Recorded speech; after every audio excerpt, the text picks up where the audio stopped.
മക്കളുടെ സന്തോഷത്തിനായി ജീവിതം മുഴുവൻ പോരാടിയ അച്ഛൻ ഇന്നവർ തീരുമാനിച്ചിരിക്കുന്നു അച്ഛനെ വൃദ്ധസദനത്തിലേക്ക് അയക്കാമെന്ന്.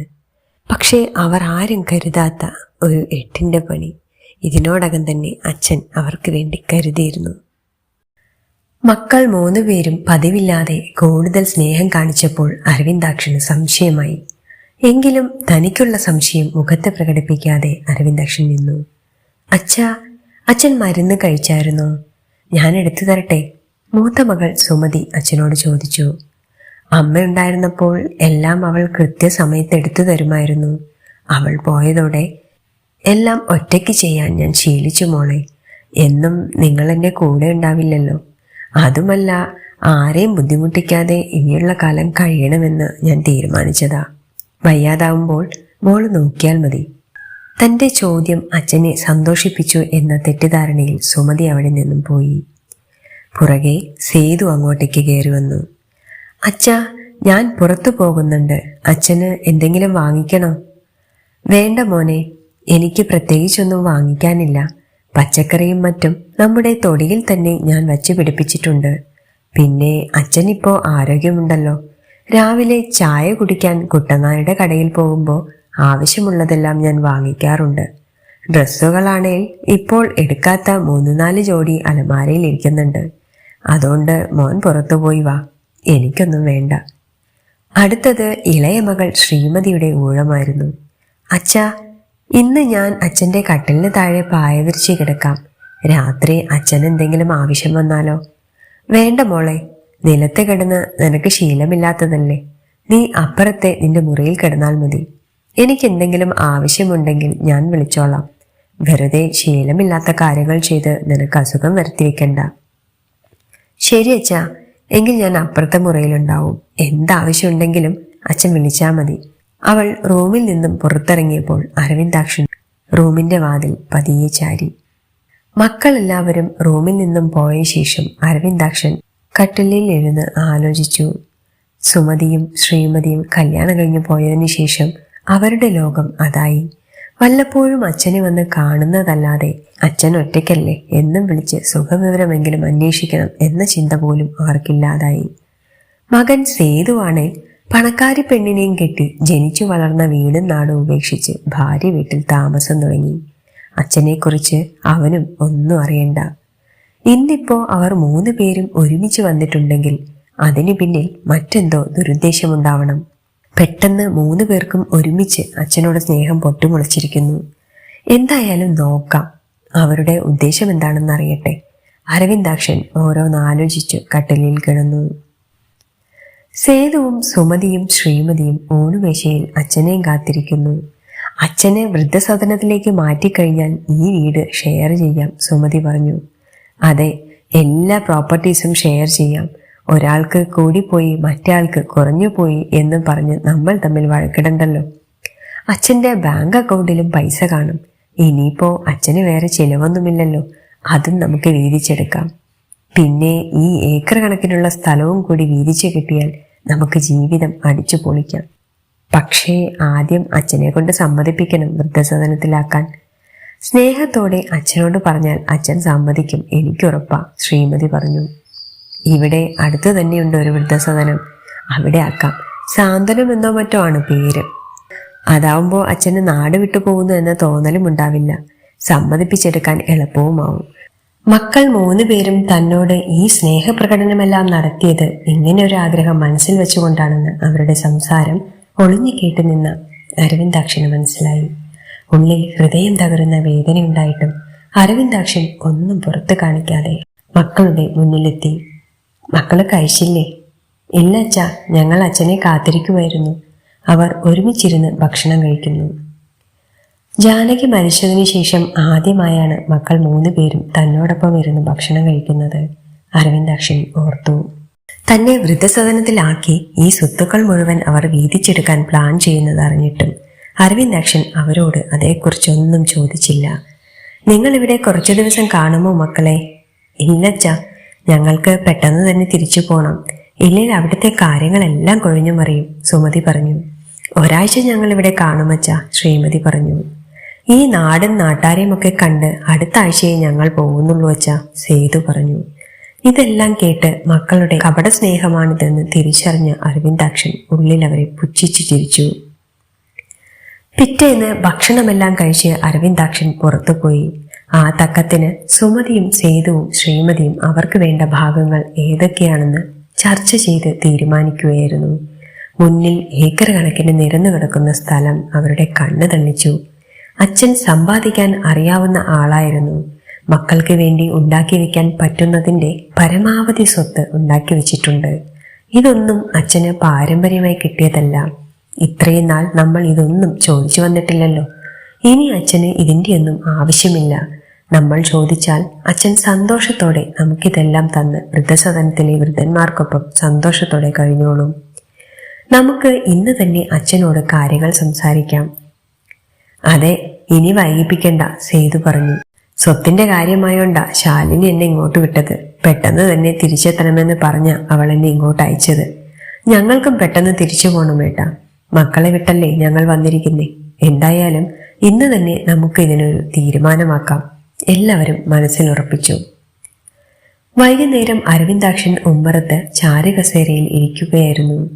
മക്കൾ 3 പേരും അവിടെവിടെ സ്ഥാനം പിടിച്ചു നിൽക്കുന്നുണ്ടായിരുന്നു. സേതു പറഞ്ഞു തുടങ്ങി. അച്ഛാ, എനിക്കറിയാം അച്ഛനെ നോക്കേണ്ട മോനാ ഞാനെന്ന്. പക്ഷേ ശാലിനി എന്നെ അതിന് സമ്മതിക്കുന്നില്ല. ഇപ്പോൾ തന്നെ ഞാൻ അവളോട് വാശി പിടിച്ചു പറഞ്ഞിട്ടാ ഇങ്ങോട്ട് വന്നത്. അത് സാരമില്ല മോനെ, നിനക്കവിടെ ബുദ്ധിമുട്ടൊന്നുമില്ലല്ലോ, അതറിഞ്ഞാ മതി. എനിക്കിപ്പോ ഇവിടെ സഹായത്തിന് ആരും വേണ്ട. വയ്യാതാവുമ്പോ നോക്കിയാ മതി. അതാ അച്ഛൻ ഞങ്ങൾ പറഞ്ഞു വന്നത്, ശ്രീമതി ഇടയിൽ കയറി. അച്ഛൻ ഇവിടെ ഒറ്റയ്ക്ക് കഴിയുമ്പോൾ ഞങ്ങൾക്കവിടെ ഒരു സമാധാനവുമില്ല. അച്ഛൻ എന്തേലും പറ്റിക്കാണുമോ, അച്ഛനെ ആരും സഹായിക്കാനില്ലല്ലോ എന്നിങ്ങനെ ഓർത്ത് വിഷമിച്ച ഞങ്ങൾ അവിടെ കഴിയുന്നത്. ഇനിയിപ്പോ ഒരാളെ സഹായത്തിന് നിർത്താന്ന് വെച്ചാൽ അവരൊക്കെ ചോദിക്കുന്ന ശമ്പളം കേട്ടാൽ അച്ഛനെ കൊണ്ടത് താങ്ങാനാവില്ല, സുമതി പറഞ്ഞു. എന്നെക്കുറിച്ച് ഓർത്ത് നിങ്ങൾ ആരും വിഷമിക്കേണ്ട മക്കളെ. അങ്ങനെ പറഞ്ഞാൽ എങ്ങനെ അച്ഛാ? അച്ഛന് വയസ്സായില്ലേ? ഇനിയും ഇവിടെ ഒറ്റയ്ക്ക് കഴിയാൻ ഞങ്ങൾ അച്ഛനെ സമ്മതിക്കില്ല. ശരി മക്കളെ, ഞാൻ എന്താ ചെയ്യേണ്ടതെന്ന് നിങ്ങൾ പറഞ്ഞാൽ മതി, അതുപോലെ ചെയ്യാൻ ഞാൻ. അരവിന്ദാക്ഷന്റെ മറുപടി കേട്ട് മക്കൾ സന്തോഷിച്ചു. ഇനി അച്ഛനെ കാര്യങ്ങൾ പറഞ്ഞു മനസ്സിലാക്കാൻ എളുപ്പമാണ്, അവർ ചിന്തിച്ചു. അച്ഛാ, ഞങ്ങൾ 3 പേരും ചേർന്ന് ഒരു തീരുമാനമെടുത്തിട്ടുണ്ട്. എന്താ മോളെ? അച്ഛനെ ഇവിടെ അടുത്തുള്ള സാന്ത്വനത്തിലാക്കിയാലോ എന്നാ ഞങ്ങൾ ആലോചിക്കുന്നേ. ഏത്, ആ വൃദ്ധസദനമോ? അതെ അച്ഛാ. അച്ഛൻ ഇവിടെ ഒറ്റയ്ക്ക് താമസിക്കുന്നതിലും ഭേദമല്ലേ അച്ഛൻ്റെ പ്രായക്കാരോടൊപ്പം സംസാരിച്ചും വിശേഷങ്ങൾ പങ്കിട്ടും കഴിയുന്നത്. പിന്നെ അച്ഛന് എന്തെങ്കിലും വയ്യായ്ക തോന്നിയാലും അവർ നോക്കുമല്ലോ. ഞങ്ങൾ വെറുതെ അച്ഛനെ കുറിച്ച് ഓർത്ത് വിഷമിക്കണ്ടല്ലോ. ശരിയാ മോള് പറഞ്ഞത്. ഒരു പ്രായം കഴിഞ്ഞാൽ ഒറ്റയ്ക്ക് താമസിക്കുന്നത് എല്ലാവർക്കും ബുദ്ധിമുട്ടാ. ഈ വീടും നാടും വിട്ടു പോകാൻ വിഷമമുണ്ടെങ്കിലും നിങ്ങൾ പറഞ്ഞതാണ് ശരി. എനിക്കുള്ള 2 പെൺമക്കളും അവരുടെ കുടുംബത്തോടും സന്തോഷം കണ്ടെത്തി കഴിഞ്ഞു. മുൻപ് വളർന്നതും പഠിച്ചതുമെല്ലാം ഇവിടെ നിന്നായിരുന്നെങ്കിലും ഇന്ന് അതൊന്നും ഓർക്കാൻ പോലും സമയമില്ല നിങ്ങൾക്ക്. വന്നു കാണുന്നത് പോട്ടെ, ഇവിടെ ഇങ്ങനൊരു അച്ഛൻ ഉണ്ടെന്ന വിചാരം പോലും നിങ്ങൾക്കില്ല. ഇങ്ങോട്ട് വിളിക്കില്ല, അങ്ങോട്ട് വിളിച്ചാൽ എടുക്കത്തുമില്ല.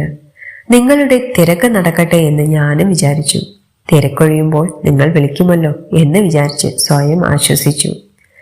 സേതു ഉണ്ടായപ്പോൾ ജാനകിയും ഞാനും ഒത്തിരി സന്തോഷിച്ചിരുന്നു. വയസ്സാം കാലത്ത് നമ്മളെ നോക്കാൻ ഒരു മോനെ ദൈവം തന്നിട്ടുണ്ടെന്ന് ജാനകി എപ്പോഴും പറയുമായിരുന്നു. പക്ഷേ അവിടെയും ഞങ്ങളുടെ കണക്കുകൂട്ടലുകൾ തെറ്റി. ഇവിടുള്ള സമ്പത്ത് പോരാഞ്ഞിട്ട് സമ്പന്നയായ പെൺകുട്ടിയെ മാത്രമേ കെട്ടുള്ളൂ എന്നും പറഞ്ഞ് അവൻ ഒറ്റക്കാലിൽ നിന്നു. അവസാനം നീ ആഗ്രഹിച്ചതുപോലെ ഒരു പെണ്ണിനെ നിനക്ക് കിട്ടി. പക്ഷേ നീ അവളെ കെട്ടി ഇങ്ങോട്ട് കൊണ്ടുവരുന്നതിന് പകരം അവൾ നിന്നെ കെട്ടി അങ്ങോട്ട് കൊണ്ടുപോയിരിക്കല്ലേ. അങ്ങനെ ആകെ ഉണ്ടായിരുന്ന മകനിലുണ്ടായിരുന്ന പ്രതീക്ഷയും പോയി. അപ്പോഴും ജാനകി എനിക്ക് കൂട്ടുണ്ടായിരുന്നു. പക്ഷേ അവൾ കൂടി പോയപ്പോൾ ആ വേർപാടിന്റെ വേദന കുറയാൻ വർഷങ്ങളെടുത്തു. അപ്പൊ പോലും നിങ്ങൾ മക്കൾ കൂടെയുണ്ട്, അച്ഛൻ വിഷമിക്കണ്ട എന്ന ഒരു വാക്ക് നിങ്ങൾ പറഞ്ഞില്ല. നിങ്ങൾ എനിക്ക് മനസ്സിലാക്കി തന്നു, മക്കൾക്ക് ഒന്ന് കരകയറാൻ മാത്രമുള്ള ഒരു ആശ്രയമാണ് അച്ഛനമ്മമാരെന്ന്. കയറിയാൽ പിന്നെ അവരുടെ തിരക്കുകളിൽപ്പെട്ട് അച്ഛനെയും അമ്മയെയും മറന്നുപോകും. നിങ്ങളും അത് തന്നെ ചെയ്തത്. നിങ്ങളെ കുറ്റപ്പെടുത്തുന്നില്ല ഞാൻ. എന്തായാലും നിങ്ങൾ പറഞ്ഞ അഭിപ്രായത്തോട് ഞാൻ യോജിക്കുന്നു. അത് പറയാൻ വേണ്ടിയാണെങ്കിലും നിങ്ങൾ 3 പേരും ഒരുമിച്ച് വന്നതിൽ സന്തോഷം. നമുക്ക് നാളെ തന്നെ സാന്ത്വനത്തിലേക്ക് പോകാം. അരവിന്ദാക്ഷൻ മുറിയിലേക്ക് പോയി. പൊട്ടിക്കരയണമെന്ന് തോന്നിയെങ്കിലും അരവിന്ദാക്ഷൻ കരഞ്ഞില്ല.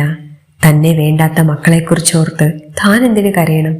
എങ്കിലും ജാനകിയും മക്കളുമൊത്ത് സന്തോഷത്തോടെ വർഷങ്ങൾ ചിലവഴിച്ച വീട്ടിൽ നിന്നും പോകുന്ന കാര്യം ഓർത്തപ്പോൾ വിഷമം തോന്നി. ഇനി അതേക്കുറിച്ചൊന്നും ഓർത്തിട്ടോ പറഞ്ഞിട്ടോ കാര്യമില്ല. വയസ്സായാൽ ഒരു ആശ്രയം അത്യാവശ്യമാണ്.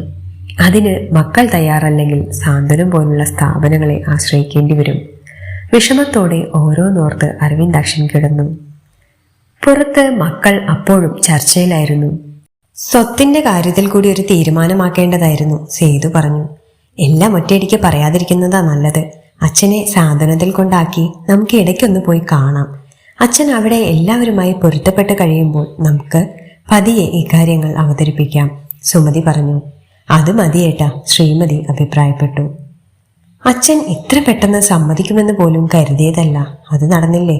സാന്ത്വനത്തിൽ എത്തിക്കഴിയുമ്പോൾ അച്ഛന് തന്നെ തോന്നി തുടങ്ങും, ഈ സ്വത്തുക്കളെല്ലാം വെറുതെ കിടന്ന് നശിക്കുന്നതിലും ഭേദം മക്കളെ ഏൽപ്പിക്കാമെന്ന്. അന്ന് അച്ഛൻ നമ്മൾ പറയുന്ന പോലെ ഭാഗം വെച്ച് തരികയും ചെയ്യും. തൽക്കാലം നമുക്ക് അച്ഛനെ ആദ്യം അവിടെ കൊണ്ടാക്കാം. അങ്ങനെ അവർ സന്തോഷത്തോടെ കിടന്നുറങ്ങി. രാവിലെ നേരത്തെ തന്നെ എല്ലാവരും റെഡിയായി അച്ഛൻ വരുന്നതും കാത്തിരുന്നു. അരവിന്ദാക്ഷൻ തന്റെ കുറച്ച് ഡ്രസ്സുകളും ജാനകിയുടെ ഒരു ഫോട്ടോയും എടുത്ത് ഒരു തോൾസഞ്ചിയിൽ വെച്ചു. അതുമെടുത്ത് മുറി പൂട്ടിയിറങ്ങി. പുറത്ത് മക്കൾ സന്തോഷത്തോടെ അച്ഛനെ കാത്തിരിക്കുന്ന കണ്ടപ്പോൾ അരവിന്ദാക്ഷന് ഹൃദയത്തിൽ കത്തി കയറ്റിയ പോലെ തോന്നി. ഇനി വിഷമിച്ചിട്ട് എന്ത് കാര്യം? അരവിന്ദാക്ഷൻ വീട് പൂട്ടി ചാവിയും സഞ്ചിയിലിട്ട് അവിടെ നിന്നും വിഷമത്തോടെ ഇറങ്ങി സേതുവിന്റെ കാറിൽ കയറി. സാന്ത്വനത്തിന്റെ ഗേറ്റ് എത്തുന്നവരെയും മക്കളോട് അരവിന്ദാക്ഷൻ ഒന്നും മിണ്ടിയില്ല. ഗേറ്റ് കടന്ന് സാന്ത്വനത്തിലേക്ക് കാർ കയറിപ്പോകുമ്പോൾ അരവിന്ദാക്ഷൻ മക്കളെ ഒന്ന് നോക്കി ചിരിച്ചു. ആ ചിരിയുടെ അർത്ഥം മനസ്സിലാവാതെ അവർ പരസ്പരം നോക്കി. കാറിൽ നിന്നും ഇറങ്ങിയ അരവിന്ദാക്ഷനെ സ്നേഹത്തോടെ അതിലുപരി ബഹുമാനത്തോടെ സാന്ത്വനം ട്രസ്റ്റിന്റെ മേലധികാരി ക്ഷണിച്ചു. അതുവരെ അരവിന്ദാക്ഷന്റെ മുഖത്തില്ലാതിരുന്ന ചിരി പെട്ടെന്ന് കണ്ടപ്പോൾ സുമതിയും സേതുവും ശ്രീമതിയും അമ്പരന്നു. അരവിന്ദാക്ഷൻ തിരിഞ്ഞ് മക്കളെ നോക്കി പറഞ്ഞു, എങ്കിൽ നിങ്ങൾ പൊക്കോ. എന്നെ ഇവിടെ കൊണ്ടാക്കിയതോടെ നമ്മൾ തമ്മിലുള്ള ബന്ധം അവസാനിച്ചു. ഇനി ഇവിടുള്ളവരാണ് എന്റെ ബന്ധുക്കൾ. ഇനി ഒരിക്കലും ഞാൻ നിങ്ങളെ ബുദ്ധിമുട്ടിക്കില്ല. അരവിന്ദാക്ഷൻ തിരിഞ്ഞു നടക്കാൻ തുടങ്ങിയപ്പോൾ സുമതി വിളിച്ചു, അച്ഛാ. അരവിന്ദാക്ഷൻ അവളെ നോക്കി ചോദിച്ചു, അച്ഛനോ? അങ്ങനെ വിളിച്ചു പോകരുതെന്നെ. ഈ ഗേറ്റിന് പുറത്ത് കാർ എത്തിയ നിമിഷം വരെയും ഞാൻ നിങ്ങളുടെ അച്ഛനായിരുന്നു. കാർ അവിടെ നിന്നും തിരിച്ചിരുന്നെങ്കിൽ എന്ന് അവസാന നിമിഷം വരെയും ഞാൻ കൊതിച്ചിരുന്നു. പക്ഷേ നിങ്ങൾ നിങ്ങളുടെ തീരുമാനത്തിൽ ഉറച്ചിരിക്കുകയായിരുന്നു. ഇപ്പോ ഞാൻ നിങ്ങളുടെ അച്ഛനല്ല. അതുകൊണ്ട് നിങ്ങൾ പൊക്കോളൂ. സേതു പെട്ടെന്ന് ഇടയിൽ കയറി. ആ വീടിന്റെ ചാവി തന്നാൽ ഞങ്ങൾ ഇന്ന് അവിടെ കഴിഞ്ഞിട്ട് നാളെ പോകാമായിരുന്നു. ഏത് വീടിന്റെ ചാവി? എന്റെ വീടിന്റെ ചാവിയാണെങ്കിൽ അതിനവകാശി ഞാൻ മാത്രമാണ്. അത് എന്റെ കയ്യിലിരിക്കും. എനിക്ക് മക്കളില്ലാത്ത സ്ഥിതിക്ക് ഞാൻ എന്റെ വീടും സ്ഥലവും എന്റെ മറ്റ് സമ്പാദ്യങ്ങളും ഈ ട്രസ്റ്റിന്റെ പേരിൽ എഴുതി വെച്ചു. ഇനി മുതൽ എന്റെ വീട് സാന്ത്വനത്തിന്റെ പുതിയ ബ്രാഞ്ചിന്റെ ഓഫീസാണ്. എന്റെ കീഴിൽ ആ സാന്ത്വനത്തിന്റെ പണി അവിടെ ഉടനെ തുടങ്ങും. അതിനുള്ള പേപ്പേഴ്സ് എല്ലാം വക്കീൽ തയ്യാറാക്കിയിട്ടുണ്ട്. വയസ്സാം കാലത്ത് ഇത്രയും സ്വത്തുള്ള എന്റെ അവസ്ഥ ഇങ്ങനെയാണെങ്കിൽ സ്വത്തില്ലാത്ത അച്ഛനമ്മമാരുടെ അവസ്ഥ എന്തായിരിക്കും? അവർക്കൊക്കെ ഒരു തണലായി പുതിയ സാന്ത്വനം വർത്തിക്കും. ജാനകി ഉറങ്ങുന്ന മണ്ണിൽ തന്നെ ഞാനും ജീവിച്ചു മരിക്കും. എന്നെ നോക്കാനും എനിക്ക് നോക്കാനും അവസാനം വരെ ഒത്തിരി ആൾക്കാരുണ്ടാവും. ഒരിക്കലും നിങ്ങൾക്ക് അവിടേക്ക് വരാൻ അവസരമുണ്ടാവാതിരിക്കട്ടെ. സേതുവും സുമതിയും ശ്രീമതിയും അരവിന്ദാക്ഷന്റെ ഓർക്കാപ്പുറത്തെ തിരിച്ചടിയേറ്റ് തലകുനിച്ചു നിന്നു. മക്കൾ ഉപേക്ഷിക്കുന്ന എല്ലാ അച്ഛനമ്മമാർക്കും ഈ കഥ ഒരു പ്രചോദനവും സാന്ത്വനവുമാകട്ടെ.